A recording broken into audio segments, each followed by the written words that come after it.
సాహసానికి ధైర్యానికి ప్రతీక సర్వై పాపన్న గారు.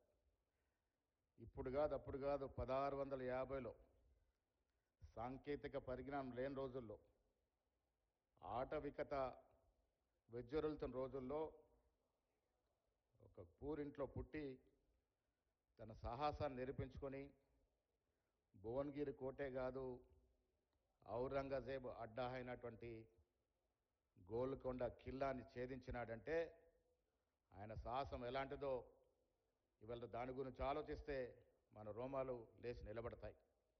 అలాంటి సాహస వీరుడి యొక్క జన్మతిథి వల్ల ముఖ్యమంత్రి గారు దూస్తున్నట్టు నాయకుడు.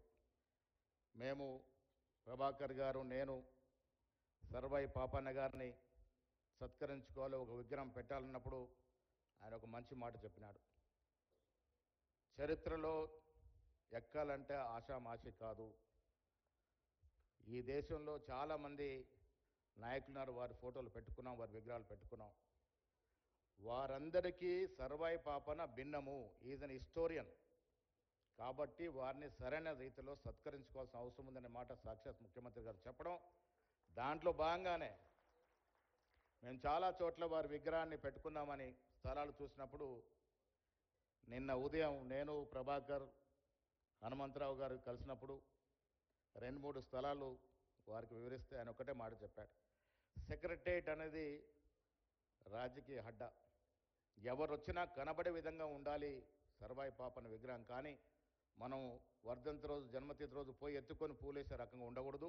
నడి బొడ్డైనటువంటి సెక్రటేరియట్ ముందే స్థలం ఇస్తాను, అది ఎంతుందో చూడండి, ఇంకా వెనక అవసరం ఉంటే కూడా ఆ స్థలాన్ని పెంచుకుందాము. ధీటుగా ప్రజలందరికీ నిత్యం కనబడే విధంగా ఉండాలి. ఆయన ఒక చరిత్రకారుడు, ఆ చరిత్రకారుని రకంగా సత్కరించుకోవాలన్నప్పుడు ఆగ మేఘాల మీద ఆదేశాలు ఇచ్చి సెక్రటేరియట్ ముందు ఆ స్థలాన్ని ఎంచుకోవడం జరిగింది. శుభం. ఇవాళ భూమి పూజ చేసుకొని వచ్చాం. 6 నెలల లోపట దాన్ని కట్టించాల్సిందిగా కూడా ముఖ్యమంత్రి గారు ఆదేశాలు ఇచ్చారు. మిత్రుల, రాజకీయాల్లో అందరూ పేరు తెచ్చుకోలేరు.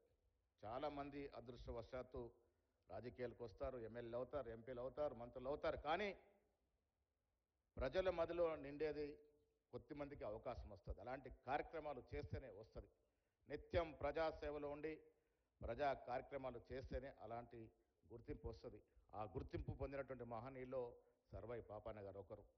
ఇవాళ రేవంత్ రెడ్డి గారు ముఖ్యమంత్రి అయిన తర్వాత ఎన్నికలకు ముందు ఏవైతే హామీలు ఇచ్చామో ఒక్కొక్కటిగా తీరుస్తూ వస్తా ఉన్నాం. ఆర్థిక నిర్బంధం ఉన్నప్పటికీ కూడా ఇవాళ ఈ దేశంలో రాహుల్ గాంధీ గారు ఒక నినాదాన్ని తీసుకొని బయలుదేరినాడు. భారత్ జోడో యాత్ర సందర్భంగా ఈ దేశాన్ని సమూలంగా చదవగలిగి ఎవరు ఈ దేశంలో ఎంత నిష్పత్తి ప్రకారం ఉంటే అంత వాటా రావాలనేటువంటి ఒక నినాదం, జిస్కి జితని ఆబాదీ ఉస్కి నితని భాగీదార్ అనే ఒక నినాదాన్ని తీసుకొని అది ఇవాళ ఒక మూమెంట్ లాగా మారింది. ఆ మూమెంట్ని సాకారం చేసినట్టు మొట్టమొదటి వ్యక్తి ఎవరు అంటే రేవంత్ రెడ్డి గారు. తెలంగాణ రాష్ట్రంలో కుల సర్వే, మిత్రుడు ప్రభాకర్ గారు చెప్పినట్టుగా కుల సర్వే చేయడము, దాన్ని ప్రజెంట్ చేసి అసెంబ్లీలో ప్రవేశపెట్టడం, టేబుల్ చేయడం అనేది ఒక చరిత్రాత్మక నిర్ణయం. ఇది నేను అనట్లే, రాహుల్ గాంధీ గారు తలకొట్టర స్టేడియంలో ఉన్నారు. ముఖ్యమంత్రి గారు కింది స్థాయిలో వ్యక్తిని చూసి చలించాననే మాట నాకు చెప్పినాడు. అందుకే కుల సర్వే చేయించినాడు. ఈ కుల సర్వే ఇవాళ దేశానికి ఒక రోల్ మోడల్గా మారింది, దేశానికి ఒక దిక్చూసుగా మారింది. మా ముఖ్యమంత్రి, తెలంగాణ ముఖ్యమంత్రి రేవంత్ రెడ్డి గారు ఈ దేశంలో ఒక రోల్ మోడల్గా మారాడని రాహుల్ గాంధీ సాక్షాత్ తలకోటలో స్టేడియంలో చెప్పడం జరిగింది. ఇది ఒక చరిత్రాత్మక నిర్ణయం. దాంతోపాటు 42% రిజర్వేషన్ లోకల్ బాడీలు ఇవ్వడం, విద్యా ఉపాధులు 2 చట్టాలను కూడా తీసుకొచ్చినాం.